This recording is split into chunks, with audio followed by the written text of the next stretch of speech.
नमस्कार प्यारे दोस्तों, एक बार फिर से आप सभी का स्वागत है। एक बहुत शानदार खुशखबरी और तोहफा आपके सामने है कि लाइब्रेरियन ग्रेड सेकंड का 2024 का नोटिफिकेशन कल आउट हो चुका है और आज हम लोग बात करेंगे कि इसके अंदर हमारे पास में अगर हम लोग फॉर्म भरने जा रहे हैं उससे पहले हमें काफी चीजों की जानकारी होनी चाहिए। कितनी पोस्ट कितनी है, योग्यता क्या होनी चाहिए, उसमें एज लिमिट क्या होनी चाहिए, पेपर का सिलेबस क्या है, कितने मार्क्स का है, मिनिमम क्राइटेरिया है या नहीं है, all total point two point प्यारे दोस्तों मैं बात करने के लिए आपके सामने आया हूं। वीडियो को लास्ट तक जरूर देखें। यदि चैनल को लाइक शेयर एंड सब्सक्राइब नहीं किया तो उसको भी सब्सक्राइब करें। अब देखिए प्यारे दोस्तों, यहाँ पे लाइब्रेरियन ग्रेड सेकंड 2000 जो हमारे पास में चॉइस का नोटिफिकेशन तो आउट हो चुका है, लेकिन ग्रेड थर्ड का भी नोटिफिकेशन बहुत जल्द आपके सामने आने वाला है प्यारे दोस्तों। उसमें भी आप लोग लगे तैयारी में। प्यारे दोस्तों, रणनीति की यदि हम लोग बात करें कि अब आगे हम लोग क्या कर सकते हैं, तो सबसे पहली बात तो यह है कि इसके सिलेबस में अगर हम लोग बात करें तो योग्यता क्या होगी। बच्चा ये कंफ्यूजन उसके सामने है कि क्या सर्टिफिकेट जिसके पास में है क्या वो इसका फॉर्म फिलअप कर सकता है क्या। तो प्यारे दोस्तों, ये पूरा नोटिफिकेशन जो आपके सामने है इसमें यहाँ पे लिखा हुआ है, आप लोगों को दिखाई दे रहा होगा कि अनिवार्य शैक्षणिक जो योग्यता है उसके बारे में यदि मैं प्यारे दोस्तों अगर आपके सामने बात करूं तो अनिवार्य शैक्षणिक योग्यता जो है उसमें साफ तौर पे बोला है कि UGC with degree and diploma, यानी कि डिग्री और डिप्लोमा आपके पास में होना चाहिए लाइब्रेरियन साइंस का। क्लियर है आराम से? तो डिप्लोमा और डिग्री दोनों। लेकिन एक कंफ्यूजन और है प्यारे दोस्तों, क्या सर्टिफिकेट वाले भी इसका एग्जाम दे सकते हैं? नहीं, वो ग्रेड थर्ड का एग्जाम तो दे सकते हैं लेकिन ग्रेड सेकंड का एग्जाम नहीं दे सकते। तो डिप्लोमा और डिग्री यानी बिलिप वाला फॉर्म भर सकता है, 100% भर सकता है, और डिप्लोमा वाला भर सकता है फॉर्म, वो भी भर सकता है। यदि उसके पास में बीए बीकॉम या बीएससी कोई ना कोई डिग्री साथ में है तो इजी वे में कोई भी रुकावट उसके सामने नहीं है। ग्रेड सेकंड उसके सामने है, तैयारी में लगे। अब दूसरी बात आपके सामने है कि सर ये जो हमारे पास में ये जो पोस्ट है इस वैकेंसी की, वो पोस्ट कितनी है, उसके बारे में भी अगर मैं आपके सामने बताऊं प्यारे दोस्तों तो समझने की कोशिश करना। सबसे पहले कि हमारे सामने यहां पे अगर मैं आपके सामने बात करके बताऊं, देखिए प्यारे दोस्तों, सबसे पहले हमारे सामने ये है कि ये लाइब्रेरियन साइंस की जो वैकेंसी है, यहां पे मैं लिख रहा हूं कि लाइब्रेरियन ग्रेड सेकंड, इसमें हमारे पास में 2024 जो है इसमें क्या क्या आप लोगों के जो मेन पॉइंट है जिसके बारे में आपको जानकारी देनी है, उसमें सबसे पहला पॉइंट ये होगा प्यारे दोस्तों कि सबसे पहले योग्यता जो है वो क्या होनी चाहिए और इसमें पोस्ट कितनी है। तो याद रखना, इसमें जो वैकेंसी है उस वैकेंसी में मैं बोल रहा हूं कि जो हमारी पोस्ट है वो पोस्ट होगी 300। कितनी है? 300 पोस्ट हमारे पास में वैकेंसी है। इस 300 वैकेंसी तो है, लेकिन इसमें योग्यता क्या होनी चाहिए कि आप फॉर्म फिलअप कर सकते हो। तो याद रखना प्यारे दोस्तों, योग्यता मैंने पहले ही बोल दिया कि आपके सामने यदि डिग्री है, यदि आपके सामने डिग्री है और डिग्री नहीं है तो डिग्री के अलावा आपके सामने क्या होना चाहिए। तो याद रखना हमारे पास में डिप्लोमा हो सकता है, तो हम लोग डिप्लोमा वाले भी इसका फॉर्म फिल कर सकते हैं, ये मैंने आपको बता दी। अब यदि आप लोग बोलेंगे सर हमारी एज लिमिट क्या होनी चाहिए, तो याद रखना प्यारे दोस्तों, अगर मैं आपके सामने एज लिमिट की बात करता हूं तो एज लिमिट जो है वो 18 से लेके 40 ईयर तक है। लेकिन इसमें भी अलग अलग है क्राइटेरिया प्यारे दोस्तों, वो सारे क्राइटेरिया मैं बताने की कोशिश कर रहा हूं, उसको भी ध्यानपूर्वक देखें। क्राइटेरिया ये है कि अगर मान लो कि कोई स्टूडेंट ऐसा है जो हमारे पास में SC ST, मान लो कि यहां पे मैंने लिख दिया SC ST या OBC है, तो याद रखना प्यारे दोस्तों इन सभी, यहां पे मैं लिख रहा हूं पुरुष जो कैंडिडेट है, जितने भी मेल कैंडिडेट जो इसका फॉर्म भरने वाले हैं उनको भी यहाँ पे आयु में अतिरिक्त छूट भी दी गई है। वो छूट कितनी है? यहाँ पे 5 वर्ष की अतिरिक्त छूट दी गई है, अतिरिक्त छूट मिली है प्यारे दोस्तों, ये ध्यान रखना।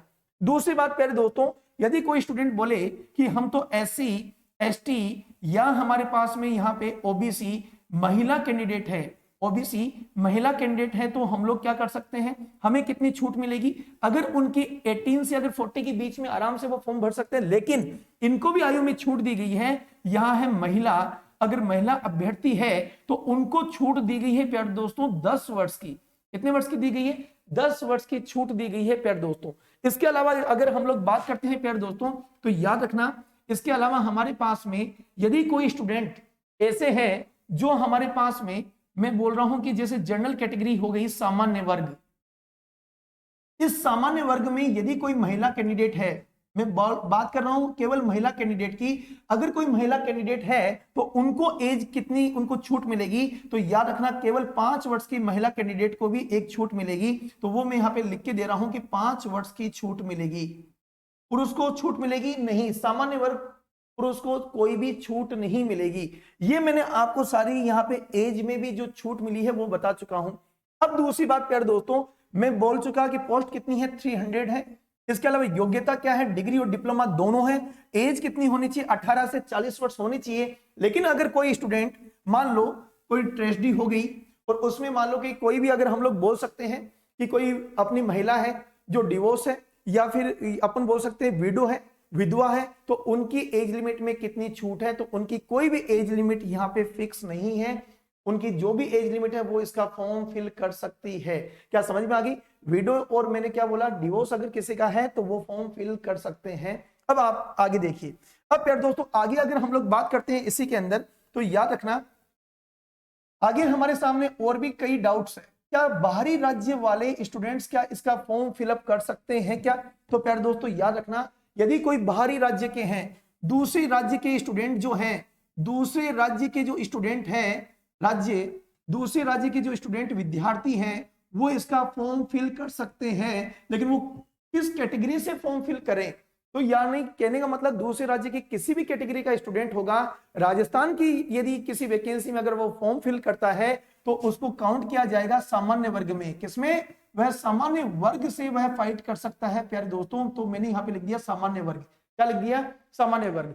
अब दूसरी बात यह है कि एक बात और आपको समझनी होगी कि इस वैकेंसी में क्या मिनिमम क्राइटेरिया निश्चित किया गया है पेपर का। अभी 7 दिन पहले यदि हम लोग बात करते हैं कार्मिक विभाग की, तो उन्होंने एक नोटिफिकेशन जारी किया जिसमें बाकायदा उन्होंने बोला कि 40% की अनिवार्यता हम लोग हटा रहे हैं। और अब स्टूडेंट्स के सबसे भारी कंफ्यूजन ये है कि सर वहां तो बोला गया कि हम 40% का क्राइटेरिया हटा रहे हैं और यहां नोटिफिकेशन में 40% का क्राइटेरिया दिया है। तो प्यारे दोस्तों वो नोटिफिकेशन भी आपको दिखा रहा हूं जहां 40% का क्राइटेरिया दिया गया है। मैं हवा में बात नहीं कर रहा हूं, मैं नोटिफिकेशन आपके सामने लेके आ रहा हूं जहां बोला गया है इस नोटिफिकेशन में। ये देखिए, ये जो साइट के ऊपर नोटिफिकेशन है उसमें बाकायदा बोला गया है कि जो मिनिमम क्राइटेरिया है, ये देखिए यहां पे। अब देखिए शैक्षणिक अर्हता के बारे में मैंने कंप्लीटली आपको बोल दिया। आगे आप लोग देखिए सिलेबस के बारे में यहाँ पे। और वो जो छूट की मैं बात कर रहा हूं, वो छूट आपके सामने साफ तौर पे यहाँ पे लिखी हुई है प्यारे दोस्तों। यहाँ पे छूट है, देखिए मैंने बोल दिया था अनुसूचित जाति, अनुसूचित जनजाति, अन्य पिछड़ा वर्ग, ये सब के लिए 5 वर्ष का है, लेकिन पुरुष होना चाहिए और महिला यदि है तो 10 वर्ष। और यदि हमारे पास में जनरल कैटेगरी की अनारक्षित महिला जनरल कैटेगरी की अगर है तो 5 साल। और अधिकतम आयु सीमा कुछ भी नहीं है, किनके लिए नहीं है, विडो वगैरह जो है डिवोर्स वाले, उनके लिए कोई भी मैक्सिमम एज लिमिट नहीं है। इसके अलावा प्यारे दोस्तों यदि मैं बात करूंगा आपके सामने, देखिए यहाँ पे सिलेबस की बात करता हूं आगे। तो सिलेबस देखिए, हाँ दूसरी बात, एक बात और ध्यान दीजिए कि आवेदन की जो अवधि है, यानी आवेदन आप कब से कब तक कर सकते हैं प्यारे दोस्तों। तो याद रखें आवेदन करने के लिए हमारे पास 20/2 से लेके कितना 20/3 यानी 20 मार्च तक आप लोग आवेदन कर सकते हैं। कई स्टूडेंट्स क्या समझते हैं कि हम तो 20 तारीख को फॉर्म भरेंगे, 19 तारीख को फॉर्म भरेंगे। तो प्यारे दोस्तों याद रखना लास्ट डेट को फॉर्म भरने से पहले 1 महीने का आपको समय दे रहा है। इस 1 महीने के अंदर आप आराम से फॉर्म फिल कर सकते हैं। आप अंतिम तिथि का वेट ना करें, मैं पहले ही बोल रहा हूं अंतिम तिथि का वेट ना करें। और इसके अलावा पाठ्यक्रम की यदि प्यारे दोस्तों अगर हम लोग बात करते हैं सिलेबस की बात, तो यहां पे देखिए सिलेबस की बात हम लोग करें तो हमारे सामने ये देखिए सिलेबस। देखिए प्यारे दोस्तों सिलेबस की अगर हम लोग बात करते हैं, ये हमारे पास में सिलेबस है प्यारे दोस्तों। ये देखिए सिलेबस, इसमें बाकायदा साफ तौर पे बोला गया है सिलेबस में कि पेपर फर्स्ट की बात अगर हम लोग करें तो पेपर फर्स्ट की हमें बोला है कि पेपर फर्स्ट और पेपर सेकंड के बारे में मैं डिटेल से अभी बताने वाला हूं। उससे पहले मैं थोड़ी सी आपको जानकारी इस नोटिफिकेशन में दे दूं। इस नोटिफिकेशन में साफ तौर पे बोला है कि मिनिमम जो हमारा क्राइटेरिया है वो क्वालिफिकेशन का वो कितना है, 40% है। कितना है? 40% है प्यारे दोस्तों। याद रखना कई स्टूडेंट ये समझ से हट गया कि यूट्यूब पे काफी वीडियो 7 दिन पहले जो बने उसमें सबने बोला हट गया हट गया हट गया, लेकिन याद रखना फाइनल नोटिफिकेशन ही मान्य है। 40% अनिवार्यता रखा गया है। लेकिन कोई स्टूडेंट यदि SC या ST है तो उसको 5% छूट दी जाएगी, यानी 35%, यानी कि हम ये मान सकते हैं 35% उसकी कट ऑफ जाएगी। लेकिन यदि कोई जनरल या ओबीसी कैटेगरी का स्टूडेंट है, 40% ईच पेपर में लाना जरूरी है, क्योंकि ये पेपर फर्स्ट में इसने बोला, यहां पेपर फर्स्ट के बारे में बात की है प्यारे दोस्तों। और आगे अगर हम लोग बात करते हैं तो यहाँ पेपर सेकंड के बारे में भी देखो साफ तौर पे बोला हुआ है कि पेपर सेकंड, और पेपर सेकंड में भी ये देखो पेपर सेकंड का आपको मैं बता रहा हूं, इस पेपर सेकंड में भी आगे हमारे पास में यहाँ पे साफ तौर पे बोला है, ये रहा 40% का क्राइटेरिया फिक्स है, निश्चित है ये 40% का क्राइटेरिया। ये देखिए प्यारे दोस्तों, यहाँ पे आपको साफ तौर पे बोला है 40%, समझ में आ गया ना, दोनों पेपर में। लेकिन अब आप लोग अगर बोलेंगे कि सर आगे हम लोगों को क्या क्या हमारा सिलेबस है क्या नहीं है, उसके बारे में देखिए। दूसरे राज्य वाला मैंने बोल दिया सामान्य वर्ग से फाइट कर सकते हैं। आगे देखिए, आगे अब मैं यहाँ पे बोल रहा हूं कि जो पेपर हमारे सामने होंगे, उन पेपर्स का यदि मैं आपके सामने अगर बात करता हूं तो आप समझने की कोशिश कीजिए कि जो पेपर हमारे सामने होंगे, ये पेपर कितने होंगे, 2 पेपर होंगे प्यारे दोस्तों। एक तो पहला पेपर होगा, एक दूसरा पेपर होगा। सिलेबस में चेंजेस हुआ है, सिलेबस में चेंजेस ये हुआ है प्यारे दोस्तों कि हमारे यहाँ पे पहले हमारे सामने यहाँ पे क्या था, शिक्षा मनोविज्ञान का सिलेबस यहाँ पे फर्स्ट पेपर में आता था, और सेकंड पेपर में भी शिक्षा मनोविज्ञान या साइकोलॉजी आपको दिया हुआ था।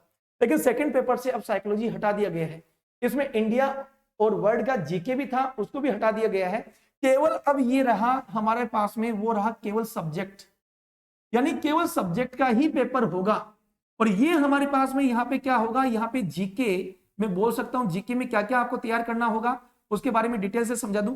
एक तो आपको तैयार करना पड़ेगा हिस्ट्री, एक आपको करना पड़ेगा हिस्ट्री के अलावा यहाँ पे आर्ट एंड कल्चर,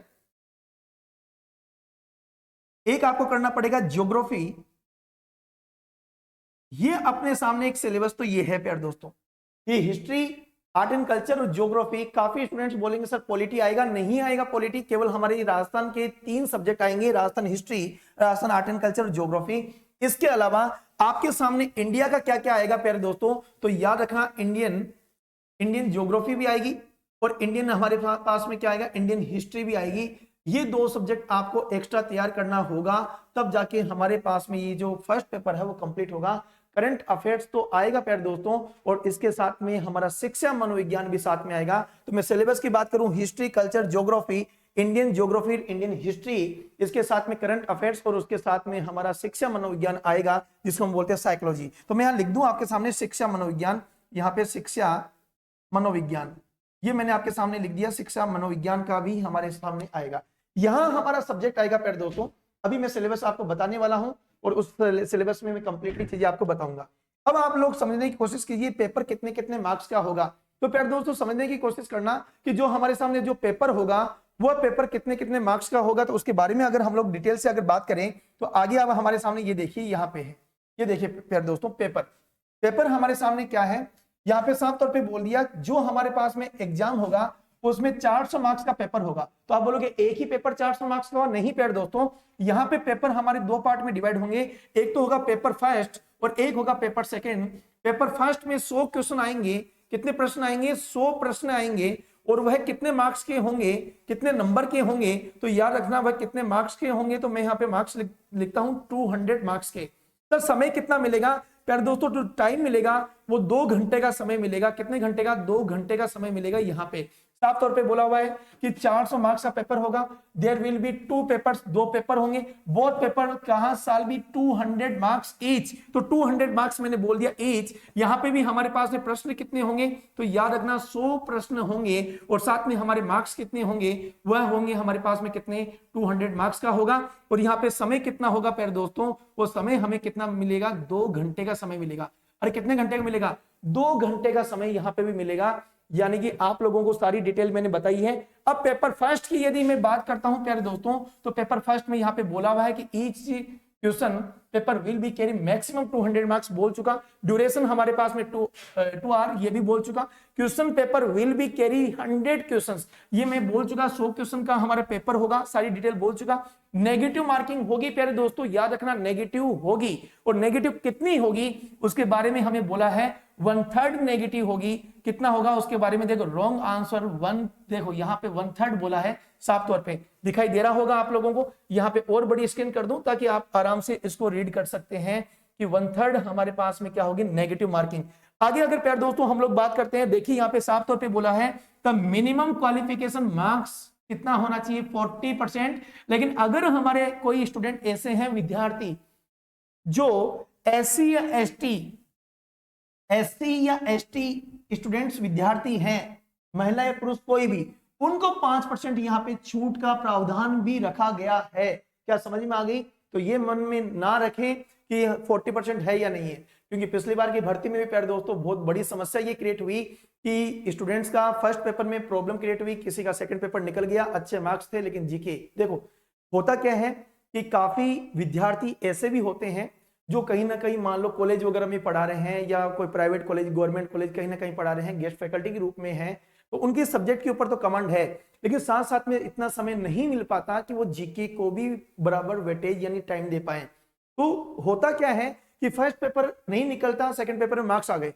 और अगर काफी स्टूडेंट ऐसे हैं जिन्होंने डिप्लोमा कर ली या फिर डिग्री उन्होंने कर लिया, उनका क्या है कि सब्जेक्ट के ऊपर इतना डिप्लोमा और डिग्री करने के बावजूद भी सब्जेक्ट पे इतनी कमांड नहीं है, लेकिन जीके पे कमांड है। जीके इसलिए कि वो मान लो बीए किया होगा या कॉम्पिटिटिव एग्जाम्स की तैयारी बराबर कर रहा है, तो उनका फर्स्ट पेपर में नंबर आ गया लेकिन सेकंड में नहीं नंबर आता, तो उस रीजन से भी पिछली बार सिलेक्शन काफी स्टूडेंट्स का नहीं हुआ। लेकिन याद रखना यहाँ वापस से वही प्रॉब्लम क्रिएट हुई है, 40% अनिवार्यता जरूरी है। अब आगे अगर हम लोग प्यारे दोस्तों अगर बात करें सिलेबस की, तो ये सिलेबस आपके सामने है जो मैंने अभी भी आपको समझाने की कोशिश की। पेपर जो हमारे सामने है इसमें ज्योग्राफी भी है, एक हिस्ट्री भी है, एक कल्चर भी है, जनरल नॉलेज भी है, और वह किसका होना चाहिए, केवल राजस्थान का है। यहाँ पे इस पॉइंट में राजस्थान का है, यहाँ पे लिख दूं ये राजस्थान के बारे में ही इसने बोला है। फिर आगे करंट अफेयर्स में बोल चुका कि वह भी करंट अफेयर्स किसका होना चाहिए, करंट अफेयर्स राजस्थान का। और राजस्थान में क्या क्या आ सकता है प्यारे दोस्तों, गवर्नमेंट की योजनाओं का फर्स्ट पॉइंट याद रखना, हमारे जितने भी खिलाड़ी हैं राजस्थान के, वो अपने देश में कौन कौन से पदक जीत चुके हैं उनके बारे में हुआ, या उनको कोई पद्मश्री या पद्म विभूषण वगैरह, या कोई किसी राजस्थान का कोई भी डिपार्टमेंट का कोई मुख्य, यानी हम ये एग्जाम में आ सकता है कैबिनेट में कौन कौन है, हो सकता है कैबिनेट अपने मंत्री का ये बोल सकते हैं इस डिपार्टमेंट में ये जो कैबिनेट मंत्रालय है किसके अंडर में है, इस टाइप के क्वेश्चंस पूछे जाते हैं राजस्थान से रिगार्डिंग। आगे हमारे पास में general knowledge of world and India, यहां पे मैंने साफ तौर पे बोल दिया, एक तो आएगी हिस्ट्री और एक इंडियन हमारे पास में क्या है, यहाँ पे वर्ल्ड और इंडिया दोनों बोला है, general knowledge of world and India दोनों, और वह है ज्योग्राफी। तो आपको मैं साफ तौर पे बोल दूं कि इंडियन तो हिस्ट्री और ज्योग्राफी जो है वो इंडिया और किसका है, वर्ल्ड ज्योग्राफी प्यारे दोस्तों आपको तैयार करनी होगी। ज्योग्राफी आपको दो पार्ट में होती है, इंडिया और वर्ल्ड, वो आपको तैयार करनी है। फिर आगे आ गया यहाँ पे शिक्षा मनोविज्ञान साइकोलॉजी, ये साइकोलॉजी का पेपर आपको आपके सामने होगा। ये है पेपर फर्स्ट। पेपर सेकंड की अगर प्यारे दोस्तों बात करता हूं तो पेपर सेकंड में हमारे पास में है पेपर सेकंड, और पेपर सेकंड में भी वही है 200 मार्क्स, 2 घंटे का समय, 100 क्वेश्चन आएगा और पूरा का पूरा सब्जेक्ट है। पिछली बार इसमें क्या था कि इंडिया और वर्ल्ड का जीके भी था और शिक्षा मनोविज्ञान भी थी, उन दोनों पॉइंटों को हटा के केवल और केवल लाइब्रेरी साइंस के सब्जेक्ट की ही बात की गई है सिलेबस में। ये एक प्लस पॉइंट है उन स्टूडेंट्स के लिए जिन्होंने डिग्री या डिप्लोमा अपनी मेहनत से की है और रेगुलर उन्होंने तैयारी की है, उन स्टूडेंट्स के लिए बहुत अच्छा एक बेनिफिट है, क्योंकि सेकंड पेपर से शिक्षा मनोविज्ञान जैसे सब्जेक्ट को हटाया गया है। तो प्यारे दोस्तों ये सारी मैंने आपको जानकारी दी कि अब आगे प्यारे दोस्तों हमारी क्या रणनीति होनी चाहिए ताकि हमें सफलता मिल पाए। उसके लिए जयपुर क्लासेज आपके स्टूडेंट्स के लिए हित में एक शानदार सा एक कोर्स लेके आए हैं प्यारे दोस्तों, वह बहुत ही मिनिमम फीस प्यारे दोस्तों। मैं बोल रहा हूं राजस्थान में जितने प्लेटफॉर्म आपको ऑनलाइन कोर्स दे रहे हैं, क्वालिटी एजुकेशन के साथ में कोई समझौता नहीं है। 999 रुपये, केवल 999 का मतलब है केवल 999 रुपए में आपको ये कोर्स मिलेगा। जितने भी स्टूडेंट्स अगर परचेज करना चाहें वह एप्लीकेशन पे जाके जयपुर क्लासेज उदयपुर के नाम से एप्लीकेशन को इंस्टॉल करें, उसमें आपको लाइब्रेरी साइंस का ये कोर्स अवेलेबल आपको 999 में मिलेगा। दूसरी बात प्यारे दोस्तों, यदि कोई स्टूडेंट ऐसे हैं जिनको ऑफलाइन क्लासेस चाहिए तो 20 तारीख से हमारी ऑफलाइन क्लासेस स्टार्ट होने वाली है उदयपुर प्लेटफॉर्म पे जयपुर क्लासेज के, वहां आप ज्वाइन कर सकते हैं। साथ में यहाँ पे हमारे 999 का ये कोर्स यदि आज आप परचेज करते हैं तो याद रखें प्यारे दोस्तों, ये कुछ ही समय के लिए ऑफर है, 2 या 3 दिन के लिए। उसके बाद में इस कोर्स की जो फीस है 2100 रुपए होगी, जो मैं पहले से आप लोगों को बोल रहा हूँ। एक बात और प्यार दोस्तों आपके लिए जानकारी के लिए मैं बता दूं कि लाइब्रेरियन सब्जेक्ट के लिए जो बच्चा आजकल या कभी भी कोर्स परचेज करे, लाइब्रेरियन सब्जेक्ट जो है उसकी क्लासें 21 तारीख और 20 तारीख से 20 या 21 तारीख से हमारी ऐप में लाइव और रिकॉर्डेड क्लासेस स्टार्ट हो जाएगी। अभी हमारे जीके की क्लासेस स्टार्ट हम लोग कर रहे हैं और वो आप कोर्स परचेज कर सकते हो, बेनिफिट अभी उठाएं और वो भी आपको 2-4 दिन में क्लासेस स्टार्ट हो जाएगी लाइब्रेरी की। दूसरी बात, यदि कोई स्टूडेंट यदि टेस्ट सीरीज अगर ज्वाइन करना चाहे कि सर हमारी पहले वाली वैकेंसी में तैयारी ही हम लोगों ने कोर्स भी परचेज किया था, ऑफलाइन भी मोड में हम लोग पढ़े हैं, केवल हमें बेनिफिट चाहिए टेस्ट सीरीज का 10 अगर टेस्ट पेपर अगर आपको चाहिए ओनली फॉर 99, अगर आपको 20 टेस्ट पेपर चाहिए तो ऑफर 151, यदि आपको 30 टेस्ट पेपर चाहिए तो 199 ऑफर सीमित समय के लिए है। वापस से मैं बोल दूं कि टेस्ट सीरीज की फीस बढ़ेगी प्यारे दोस्तों, इतने में सर कॉस्टिंग ही नहीं आती, तो याद रखें जिन भी स्टूडेंट्स को परचेज करना वो क्विक परचेज कर सकते हैं जयपुर क्लासेस की एप्लीकेशन पे जाके इंस्टॉल करके। और यदि आपको और भी कोई जानकारी के बारे में यदि कोई जानकारी यदि आपको चाहिए तो नीचे कमेंट बॉक्स में कमेंट कर सकते हैं प्यारे दोस्तों। हम ऑल टोटल आपको जानकारी के लिए एक वीडियो और बना के आपके लिए ला सकते हैं, कोई बड़ी बात नहीं है। किसी भी प्रकार की जानकारी चाहिए तो टोल फ्री नंबर भी आपके नीचे स्क्रीन पे चल रहे हैं जयपुर क्लासेस के, उसके ऊपर भी आप कॉल करके जानकारी ले सकते हैं। आप लोगों का सभी का धन्यवाद, उज्जवल भविष्य की कामना करता हूं, लेकिन तैयारी समय से पूरी होनी चाहिए। धन्यवाद।